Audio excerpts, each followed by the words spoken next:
Welcome, listeners, to a brand new bonus episode of Oh My Word podcast. And today we have an insanely special treat for you. We have an author as our guest today, and New York Times bestseller and Bram Stoker Award winner and all the crazy, amazing stuff. But also, aside from all that, a really cool person. So, Jonathan Maberry, welcome to the podcast. Happy to be here. Thanks for having me.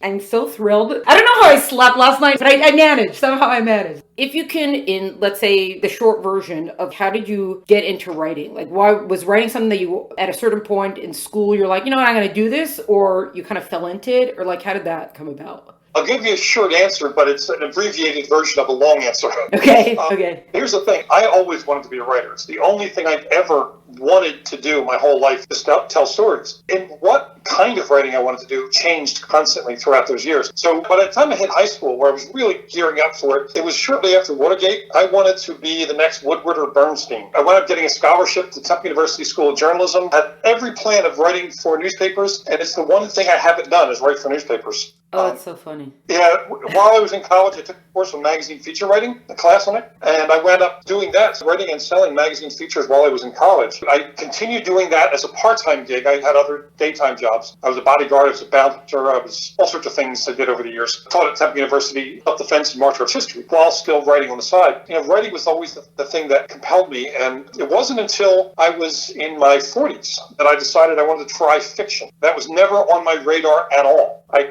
wrote a novel just basically to see if I would enjoy it and to use some of the stuff I'd researched. I had just finished writing a nonfiction book on supernatural folklore. Sat down to write a horror novel, wrote it, took me 3.5 years. I got an agent quickly, she sold it quickly. It wound up winning the Bram Stoker Award for Best First Novel, and it came out in 2006, and here I am in 2021 writing my 42nd novel. Wowzers. I wish I had fictions. Well, yeah, I guess sometimes though you have to go through the other stuff, well, to get to where you are now, I guess. Yep. But here's the real question. Is writing about zombies and horror really that different from writing for a newspaper about politics? No.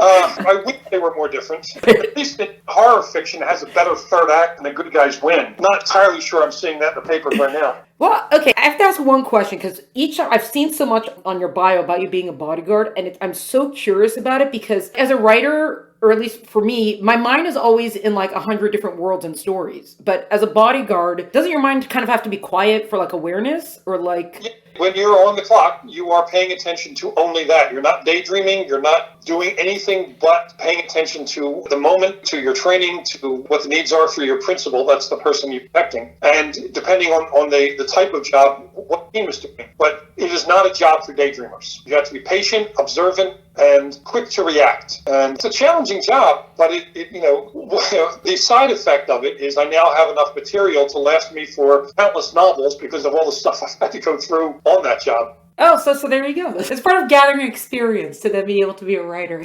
Yeah, I'm even going to be pitching a series of young adult novels about a kid who wants to grow up to be a bodyguard. So I'll be drawing on my own experiences for that series of books. Oh, I'm excited. Oh, so does that mean that this is going to be a totally different series, world, universe, all of that for you? Yeah, I jump from genre to genre all the time. Funny, I wrote an article for Writer's Digest about that 2 years ago. I write thriller, horror, science fiction, fantasy, mystery. My next new thing, first book comes out in May of next year, May of 2022, is epic fantasy. But I'm also collaborating with a friend on military science fiction, and I do whatever kind of writing sounds like it's going to be the most fun and would also sell. I pitch to my agent, and she either gives me you've got to be out of your mind, or, oh my God, let me go pitch that right now. And at this point, I have 9 novels sold that I have not yet written, but I'll be writing over the next 2.5 years. Oh, wow. Okay, time for our TBR to grow. When you're switching from genre to genre, which I think, because there's always the writers who, they pick their lane and they stay in it and they're always forever there. And then the other ones who are like all over the place. Would you say that there's like a mind switch that's going on? Or is it just, you don't have to switch your mind. It's just, I'm writing the story, so that's where my brain is right now, sort of thing. You get into the mindset and the world of what you're writing. Like, for example, yesterday I split my day between 2 things. In the morning, I was finishing a short story for an anthology tied to the Predator movie franchise. Oh. So I was right.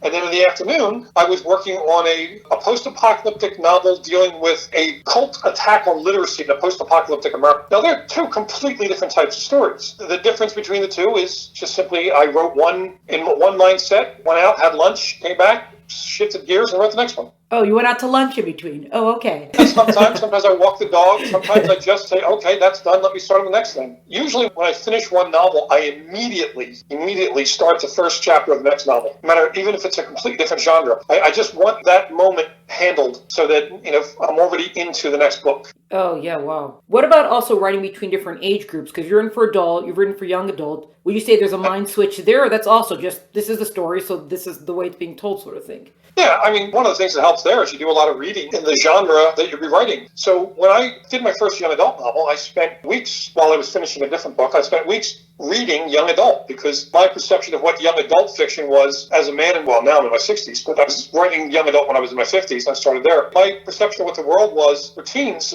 and that literature world are completely different from what the actual literature for teens is. And I didn't want to write something that spoke to an old-fashioned mindset, or even worse, a particular cliched interpretation of something. So you read about it, you read the commentary on it, you talk to people, maybe booksellers or parents, and you get a sense of the world so that when you decide to step into that world as a writer, it is not completely new territory. It's something that you know well enough to be able to honor and write authentically in. Right. With that said, though, would you say even going between genres and going between age groups, there's certain, I guess you could say, maybe either, core themes or a coreness to a world or a story that's universal to no matter what kind of story you're writing? There's some of that, although even within, say, middle grade, which is, for 4th, 5th, and 6th graders, it does have its own identity, its own vocabulary, and to a degree limitations. Like when I write for adults, I can be quite potty-mouthed. It benefits of growing up in inner cities. But when I write for middle grade, not only am I not potty-mouthed, but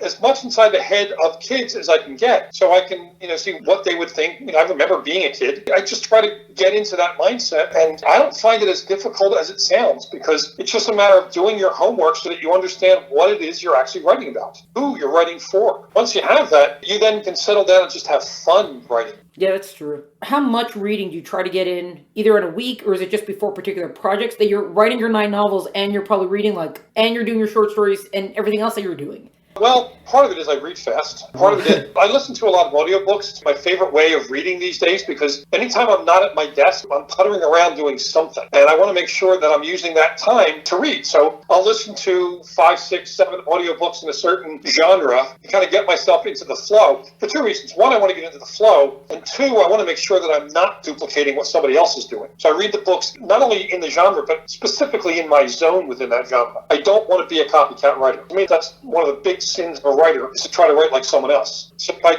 reading a lot, when I'm doing the laundry, when I'm driving, when I'm walking my dog, I can listen to audiobooks all the time. So that's time that normally I wouldn't have to read, but I've made it my reading time, entertainment as well as reading. And it's entertaining homework, is the way I kind of look at it. Yeah, that's definitely the coolest thing about being a writer, is that you can read for work, or that you have to read for work. So it's win-win. Yeah, there's part of that is not wonderful. Well, yes. Well, do you also, because especially that, you got so many books, or that you got all these stories, ideas, do you ever just sit and kind of Google titles just to see if anything's sounding the same as what you're planning on? Sure. Again, the last thing I want to do is be cliche. Right. So I will do a lot of research on the particular genre, because a couple reasons. If there's a book that really speaks to a certain audience, I want to read that and try to understand what it is about that book that spoke to the audience. I want to be able to capture some of that same lightning without in any way borrowing from the book. And that takes time and thought to get to that space. To me, this is not the difficult part of it. The difficult part is just finding enough hours in the day, because even writing 8 or 9 hours a day, I want to write more. Wow. Well, do you prefer the actual writing part of it, or the editing part before, the official editing part? As in after your first draft, and then you got to edit it 1,000 times?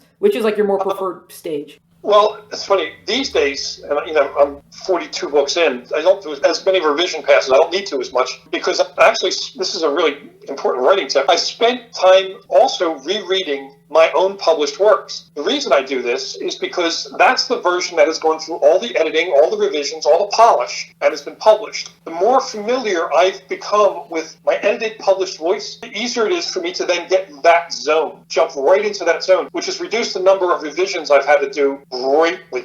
I mean, really greatly. I think I may have lost the first part of your question. What was the first part of that question again? Just asking if you prefer the initial draft stage or the editing part of it. So I love both, but for different reasons. The initial draft, you're creating a world and you're meeting new characters, and it's the fun and immediacy of that storytelling. But the revision is where the elegance comes in. Yeah. That's where you really get to play with all those elements of craft that we've read about in all the books and that I go looking for when I read a book by one of my favorite authors. I read it first as a reader, then I'll reread it as a writer, looking for the carpentry, seeing how it was done, learning from the best voices in our business so that I can write a story that is worth the time and money of a reader to read. I don't want to just write a book that satisfies a contract. I want to write something that somebody's going to read and go, man, that was great. I really love that. I want to honor the reader. And to do that, I have to really understand and appreciate all the elements of craft that go into telling as polished and superb a story as is within my abilities. Wow. So is there a balance between, let's say, craft books and just reading the great writers, or by reading the great writers, you'll pick it up sort of thing? It's funny, since I do teach writing, there's only one writing book that I actually make required reading in all my classes. Writing the Breakout Novel Workbook by Donald Noss. Writing the Breakout Novel is good, but writing the Breakout Novel Workbook is such a powerful tool for writers to be able to understand who their characters are, why their characters are, in fact, the characters in the story and not other people. Like, what justifies their presence as protagonists, antagonists, etc. I want to see how the top writers handle figurative descriptive language and how they change their pace in terms of even all the way down to paragraph and sentence structure in, say, a romance scene or an action scene or some other scene. I want to understand by reading, but you can't really do that research reading unless you understand what the elements of style are. So I was teaching myself how to write a novel. I read a lot of books. Writing Down the Bones by Natalie Goldberg comes to mind. And they're really good books when you're starting out and really starting to learn the craft. They're a little less important, and I'm not saying not important, a little less important when you know the craft, when you've become, to some degree, an expert within your field. I don't read as many of those books these days, but I still do buy a new copy of Writing the Breakout Novel Workbook every time I start a novel and go through and answer some of the questions for myself and get a sense of justification for why I've cast the book the way I did. Right. Well, I guess there's a certain point where you just have to go get experience or live. So it's kind of that same thing of just keep reading, and if you know what you're looking for, then you'll learn, you'll know. Yeah. Experience is a great teacher. Reading is an experience because you are experiencing the book in whatever form you're reading it. The more information you have about your craft prior to reading, the more you will get out of that reading. So they feed each other well. It shouldn't be one or the other. It's definitely both elements make you a better writer. Right. Well, that's the one thing which I know, spoilers, some people are like, never ever spoil whatever. But sometimes if I know how something's ending, then I'll just watch for how they got there instead of just sitting in that suspense, and then I'm not really paying attention as much to craft sometimes. I do that sometimes too, though I'm a big one for rewatching. If I like something, I'll watch it for entertainment, and then I will definitely watch it again and study it. And sometimes you can't help studying while you're watching. Yeah. And sometimes that's fun. Annoys the hell out of people if you're commenting on it while you're doing it with friends. That's so true. I've tried to avoid being that, Yeah, and sometimes it just comes out, though. Yeah, and the worst thing in the world is watch a mystery movie sitting next to a writer who writes a lot of mysteries. We're like, just put them in their own room somewhere. Keep them for the rest of us. I have been told that I need a mute button. Oh, no. They tie you up before they sit down to watch something with you.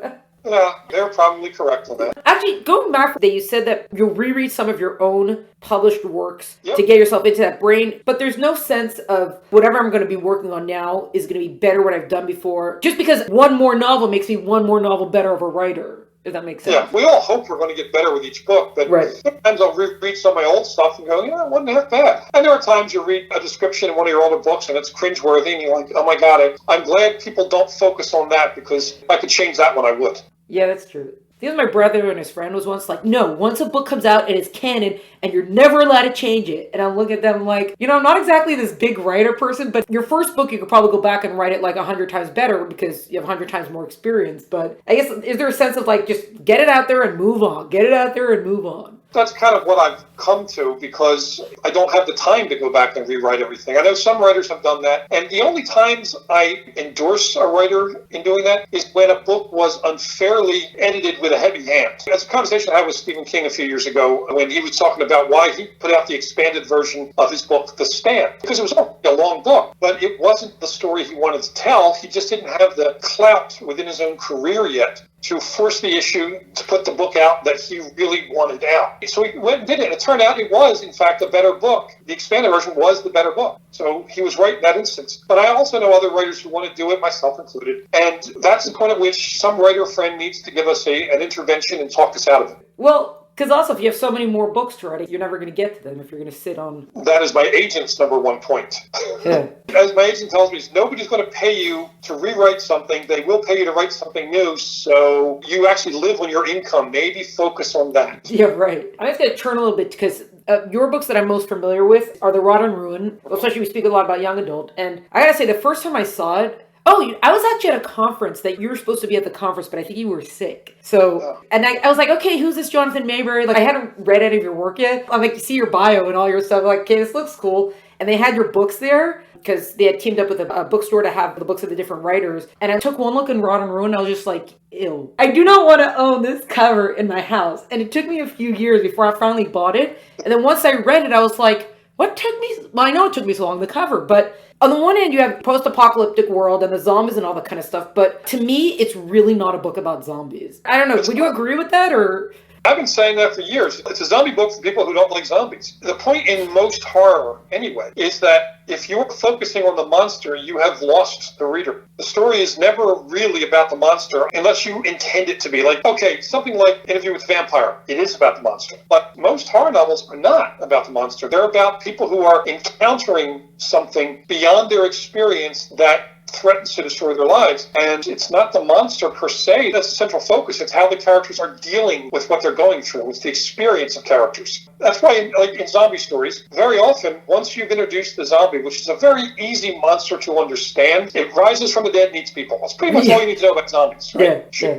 That's it. So the story then shifts almost always, in all the better zombie stories, it shifts then to the people caught up in the crisis. Because you're writing about people who no longer have the protection of infrastructure, which means they are completely on their own and having to be entirely themselves. If they're a captain of industry, that's not going to do them any good fighting a zombie. If they're a hairdresser, what good is that fighting a zombie? Who are they under all that? Who is the person they wake up as before they put on their face and go out and meet the dead? Zombie stories allow us to tell those kind of tales about real people dealing with real crisis that they are not prepared for. And the Rot and Ruin series was written to explore what it's like to grow up in a world where all the parents essentially have post-traumatic stress disorder from years of warfare and loss and horror. Kind of like the generation we have now. Their parents are going to be like the parents in my Rot and Ruin book. They're going to feel like everything fell apart. What's worth fighting for? We're just pretty much waiting until the end. So the story is about kids who have to find hope in the middle of all that because they were not part of a world that failed. Their world is this world. So they want to grow up and have a life worth living. And that's really the core of the story. How do you find a life worth living if even the people who you rely on every day don't believe it's possible? Wow. So yeah, it's not about zombies. So you could throw in World War I, World War II, or almost any war, massive situation there. Yes. And it wouldn't even change the story theoretically so much. Right, exactly. If it was kids living in Nazi Germany, or actually in France, in the suburbs, where they're not in Paris, where there's the heavy occupation, but there's always the threat of the Nazis. Right. Yeah, that's the same sort of story, sure. Oh, wow. Well, I'm very glad that Benny and Tom, I don't say find each other again, but you're just like, oh, you two, oh, stop it. Yay for you guys.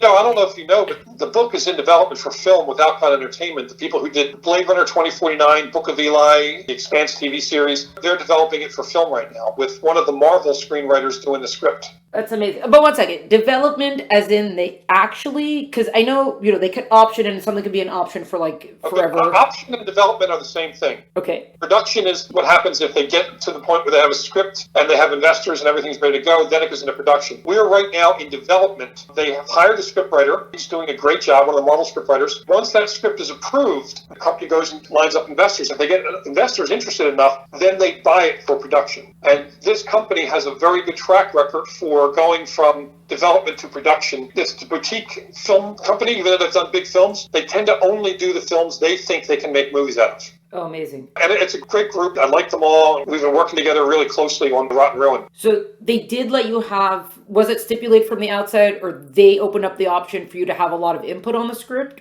Not input directly on the script. Like I can't tell the scriptwriter what to write and how to write it. Okay. Even though I actually know the scriptwriter, we've known each other for a while. Once the thing is actually done, I'll actually have more creative control. I'm an executive producer on it. Oh, there you go. They consulted me before they hired the scriptwriter. So they had those conversations with me first to know which set pieces within the book that I think would make the strongest movie. Because you can't put the entire 480-page book into a 90-minute movie. That's not going to happen. Right.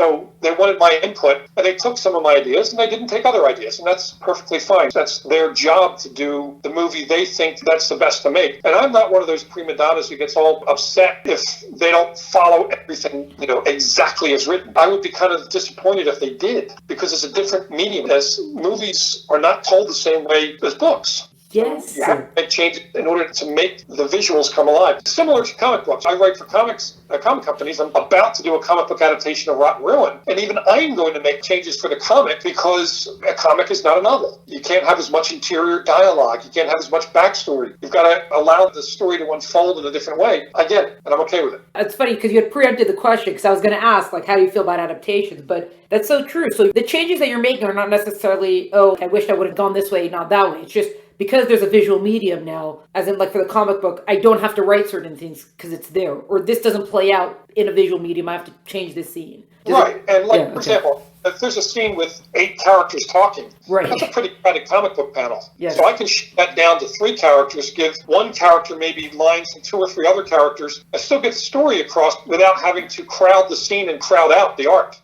Right. Oh, so we're going to lose some people. Oh, well. The zombies are going to eat them in between the novel and the comic book. Yeah, that happens. But at the same time, if people ever want to see the writer's full vision, go buy the book. It's right there. There's 7 books in that series. Go knock yourself out. Right. Oh, yeah. So back to the Rotten Ruin cover because it creeped me out so much. I had bought Broken Lands first because that cover is just a kid with a hockey stick keeping out the zombies. I was like, oh, I can handle this cover. But then I saw somewhere else a listing, and then you said also that Broken Lands is actually book number 6. 6. Right. Well, because this was a lot in YA that a lot of people, they were either writing their 3 or 4 books, and then the 4th book or the 5th book was a bunch of short stories, which you kind of did for Rotten Ruin with bits and pieces. So that, for a long time, was finishing off the series. But then it seemed like after that, you kind of decided, or did you always have a sense to keep going with the series? Or, because it seems like that's how it would have cut anyway, I have more ideas for the Rotten Ruin than I will live long enough to write. And I love the characters, and I love the world, and there's so much potential built into it. For those who are zombie fans, it was semi-officially, well, I guess officially, since it was creator, of Night of the Living Dead. The guy, George Romero, who wrote Night of the Living Dead, wrote and directed it. He loved those books, and he said, as far as he's concerned, they are the sequel to Night of the Living Dead. Oh, wow. Once he told me that it gave me even more incentive to keep writing more stories, and he even had me write a short story that took one of the characters from a prequel novel and brought him to the house in Night of the Living Dead, so that it is officially that happens. So not only is Rotten Ruin a sequel, a series of adult novels I did are the official origin story for Night of the Living Dead. Wow. Not the Joe Ledger ones, or yes, the Joe Ledger ones. Well, it's a spin-off. There's a series called Dead of Night. Joe Ledger actually shows up in the 3rd book in that series, but in the 2nd book, a character from his team, Sam Amora, who was a sniper, turns out he's the older brother of Benny and Tom Amora, who are the main characters of Rotten Ruin. Just they think he's dead by the time Rotten Ruin starts. Turns out he's not so much dead, he's just living elsewhere, thinking they're dead. They all meet again in Broken Lands. But what happened is at the end of the one book where that character is killed off, he's killed off kind of off-screen. He's believed dead. Romero beat me up over that. I said, I love that character. Can't kill him off. Write a short story where that character makes it to the house of Night of the Living Dead. I'm like, are you freaking serious?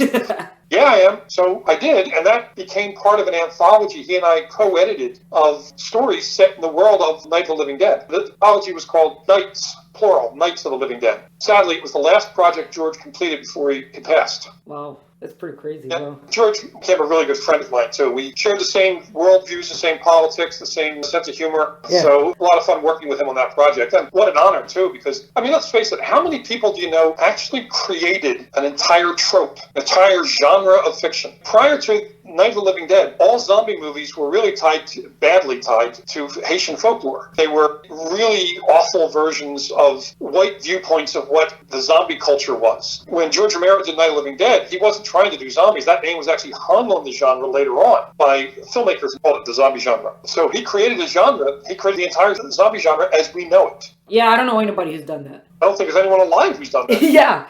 Wow. Well, just going back for a second, because you have the Rod and Rowan and the Joe Ledger, and even now, all these other stories. Do you just remember all different elements of your universe and your characters, or do you have to keep track of them somehow? It depends on which universe. If I'm writing a long series, I have to keep some notes. Like in a short series, I just reread the last couple of books before I start working on the new one. But with some Joe Ledger series where there's 12 books and 4 or 5 short story collections, I can't remember them all. So what I do is, actually what happened there is a couple of fans reached out to me and asked if I could give them permission to write a Joe Ledger companion nonfiction book. And I said yes, partly because I needed that book for research. So a little bit of self-interest as well as letting some fans have some fun. And I consult that book every time I write a new Joe Ledger novel. Oh, it's like, it's considered a nonfiction companion to a fictional series? Yes, it has all the plot lines, it has profiles of the characters, it has stuff about the science, the weapons, and so on. Chronologies, interviews, but it's kind of tongue-in-cheek written as if this is the real world.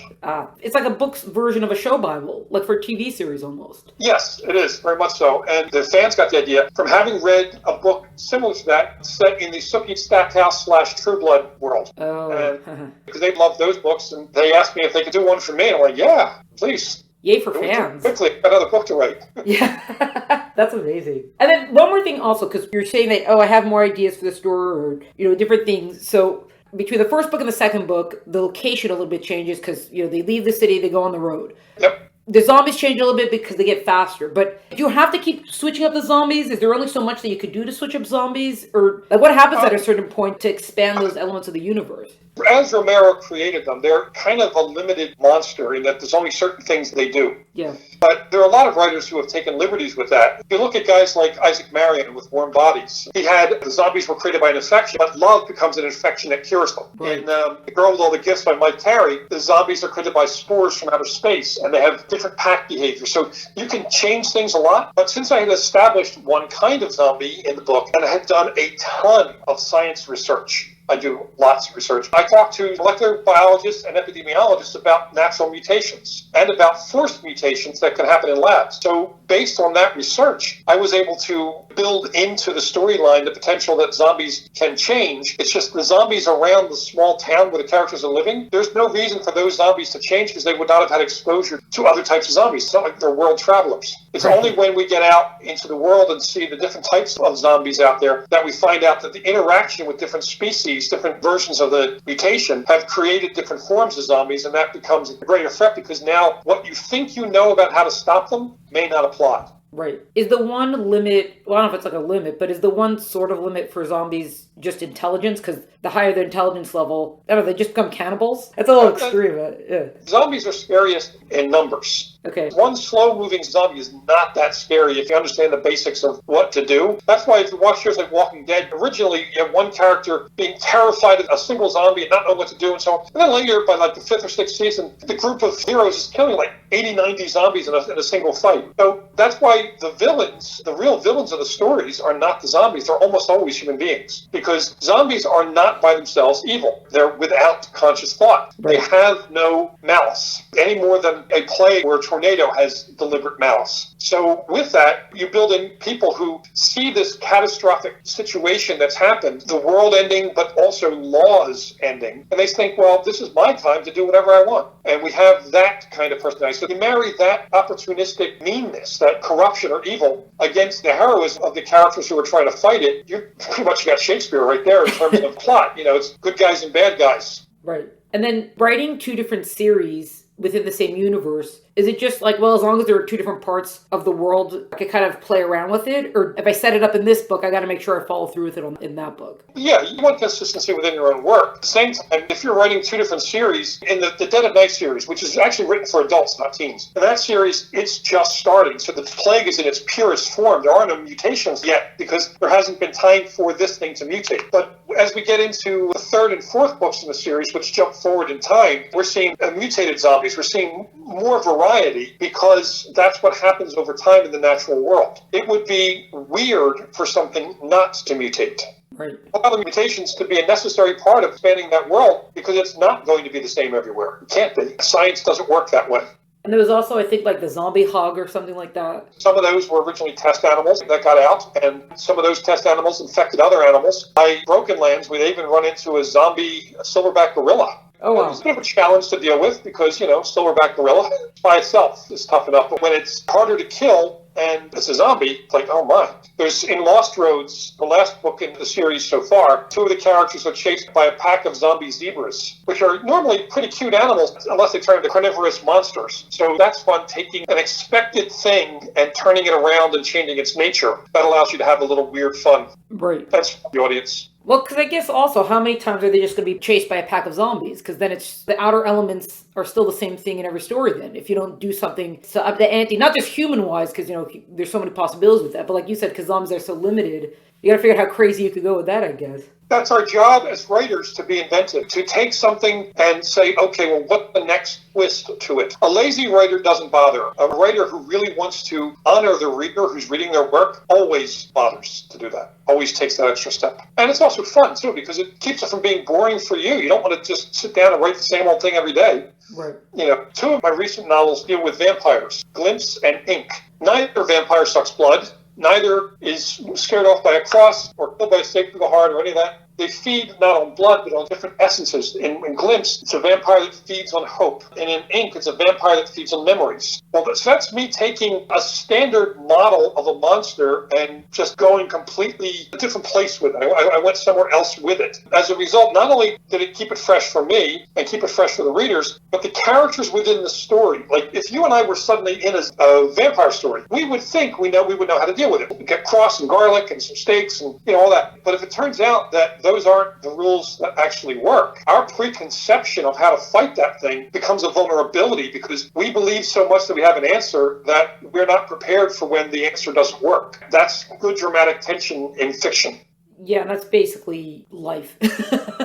Yeah, just because you think you know how the real world is wired doesn't necessarily mean that it's wired that way. And just because you don't like that it's not that way doesn't mean it's not going to continue being that way. The world doesn't need our approval to be however it's going to be. We need to be able to adjust to it so we can live within that world. Right. That kind of comes back to the beginning, that it's all about the people, really, about and having to adjust to, because the world is the world. You can't do anything, about that. Yeah. I like stories that turn a trope on its head because I've read so much that there's a tendency to get jaded as a storyteller. Yeah. Not only do you read a lot, but you also know how the story is likely to go because you can kind of see this following that equals that. But if you get a writer who's really inventive and they turn things around, it's like, oh wow, I did not see that coming, and now I don't know how it's going to end. I'm in. I'm sold on this. That's so true. Yeah. I just got to ask quickly, growing up, all the genres that you're writing in now, are these the kind of genres that you read growing up, or just as you've gotten older and you've just expanded your interests? I've always read across genre lines. In fact, I read as many mysteries and historical thrillers and so on as I read horror and science fiction. I'm all over the place. There's almost no genre I won't give a try. If somebody tells me, hey, this is a good book, you might enjoy it, I'll give it a swing. It informs what I write, too. Even though I'm in the horror world, I've won 5 Bram Stoker awards, so I'm kind of a horror guy. Yeah. But even with that, I don't feel like I'm owned by any one genre. I feel like I'm a writer and a reader, and that's as far as I want to define those things. I read and I write. I'll write what I want to write, and I'll read what I want to read, and generally that will change day to day, week to week. When I was a kid, I was reading all sorts of stuff. In 5th grade, I was reading Ed McBain mysteries, which are definitely not written for kids. I was reading The Godfather and Rosemary's Baby and that sort of stuff. Yeah. But I was also reading The Hardy Boys. Right. And I was also reading Edgar Rice Burroughs and Ray Bradbury. Right. What about, romances? Have you ever read heavy romance? Yep, I've read romances. I've even spoken at Romance Writer Association meetings. What? I figure almost every novel has a romance in it. Why wouldn't I, as a writer, want to read something written by a skilled romance writer to see if there are elements of craft that I can borrow or learn from so that I can make the romance within my own stories, even if it's a horror story, more believable? I read enough teen romances when I was writing Rotten Ruin. Right, because good writing or good technique or good something is worth learning from. It is, unless you're a snob, and I choose not to be a snob when it comes to the writing world. Well, just to quickly, is that also part of that you said that you're writing epic fantasy? Is that kind of just for yourself of like, hey, let's try something new now? No, actually, I started off the conversation. I got a phone call from my editor at Macmillan, the guy I write my Joe Ledger thrillers for, and he said they just got out of a meeting and they were saying that they wanted to get a bigger footprint in the epic fantasy space. Had I ever thought about it? I said, sure, I've thought about it. They said, can you send me a pitch? 45 minutes later, I sent them a pitch. An hour after that, we had a deal. Wow. For novels in a series. That's awesome. That's going to be, well, for me as a reader, it's going to be cool to see, like, to be able to, okay, this is the zombie version and this is the fantasy version. Like, what has he done with it? You know, like, to observe it, kind of. That's exciting. Yeah. I've also written a standalone novel about the first families moving to Mars, all from the point of view of a teenager who's leaving his first girlfriend behind. Oh. Mars 1. It's actually about to be optioned again. I've written a story set in The Wizard of Oz. I've written so many different kinds of things. Westerns and historical fiction, and there's really nothing that I wouldn't give it a try to if I thought it would be fun to do. Do you have a lot of novels, compared to the many that you have done, do you have any amount that's been written and haven't gotten published, or yet? No. Well, everything I've written, I've sold. Amazing. That's awesome. Part of it is I sold my first novel and it won awards. Right. So that kind of helped. And plus I have the world's most amazing literary agent, Sarah Crow at Pippin Properties. She's incredible. We were on a call with a new editor that we'll be working with. We were on a Zoom call the other day, and we both admitted that we could not easily put a number to how many projects we've sold together. Wow. I figure since 2006, I've written 42 novels. I've got 9 sold that I haven't written yet. I've done 21 runs of comics into graphic novels. I've edited 22 anthologies. I edit Weird Tales magazine. I have a board game out. I had a TV show. All of this stuff is different projects we've worked on. And whether it's a game or a new novel or something else, my agent, if she doesn't know it, and we're kind of similar on this, if she doesn't know how to sell it, she'll learn. She goes out and learns. Just like if I need to write a new genre, I go out and learn that genre. We're very much like that. I'm a writer, she's an agent, but we're also both professional students. Right. You know, that's a good end on the professional students one. That's great. That's amazing. Very good. Well, I hope you keep losing track of that number. That would be fantastic. It is a little weird, though. I mean, sometimes I'll be asked to make a list of my books, or sometimes I'll just be sitting there, watching TV, and for idle curiosity, we'll see if I can make a complete list of the books I've written. Almost always, I forget 1 or 2. It's not because I don't like them. It's just that's a lot of product in how many years has it been? 15 years? Yeah. Are you spending 8 to 10 hours a day, or are you spending like 14 to 20 hours a day on writing? The reading is also, but like on writing itself, or is it just because you're just that fast with it? I'm fast. I write about 9 hours a day, on average. Now that work time also includes editing, deal making, business calls, pitching to studios for TV stuff. Sometimes those days are longer, but overall, it's my day job, and I have to put in whatever time is necessary for my business to do well. Yes. Well, and also whatever conferences or whatever, or like you're doing a podcast today also, so, wow. Yeah, right before this, I visited a school in North Carolina and talked to our creative writing group. Oh, great. See, well, I know everyone's zoomed out, but that's probably the one good thing still about the Zoom and the video calls is that it reminded us that living in this century, we could connect to people who don't live next door to us. Yeah, and I'm one of those people that is not zoomed out. I think Zoom is an incredible utility, and I use it a lot. I even teach my classes now on Zoom. I think it's one of the best things that happened, and it's such great timing that it was here for us when COVID hit. Right, yes. Well, I don't want to get into the whole thing, but like a few people who were very frustrated. Okay, I mean, you can't undo what was done, but at the same time, it's like, is there any other century you'd prefer to be in? Like, this is the one century that you could Zoom someone. It's pretty cool.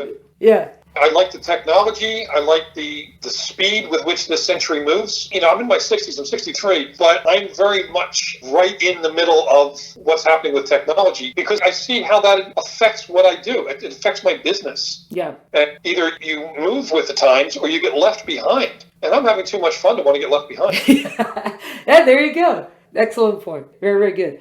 Well, we always wrap up with a fill in the blank question of using any of these. I love it when writers or illustrators or agents or editors or stories or series or books or whatever do X, and I really don't like it when they do X. Any one of those. How would you fill in the blank for that? I can actually give you 2 that are semi-related. Okay. One, I hate when writers review books and slam other writers. Once you start writing, you should stop reviewing. I'm a big fan of that. I used to do reviews too because it's hard enough after being a writer. We don't need each other kicking us when we're down or just throwing punches. We don't need that. It's bad for everyone if it's not good for sales, and it's unkind. And I'm not a big fan of unkind. The flip side of that is a bit of advice that I'll share that I was given. I got to know Ray Bradbury when I was a kid and was mentored a bit by him. And, what an amazing human being he was. And one of the things he told me, first he gave me his 10 commandments for how to be a great writer. Okay. Don't be a jackass.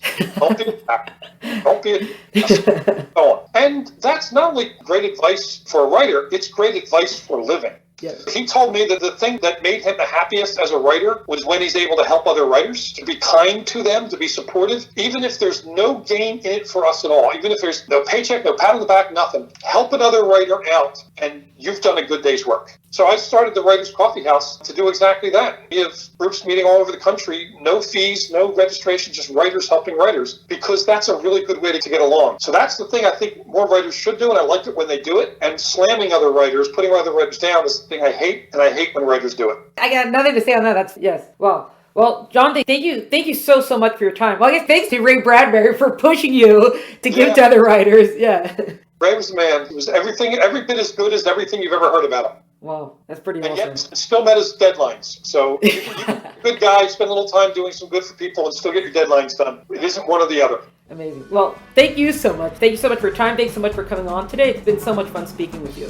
My pleasure. This was a lot of fun. This was a bonus episode of Oh My Word Podcasts featuring author Jonathan Maberry. To find out more about Jonathan and all his work, please check out the link in the episode notes. To find out more about Oh My Word Podcast and all the great stuff we're up to, check us out on Instagram at Oh My Word Podcast or at el10about.com. Music is by Tim Burke. Thank you so much for joining us. Catch you next time.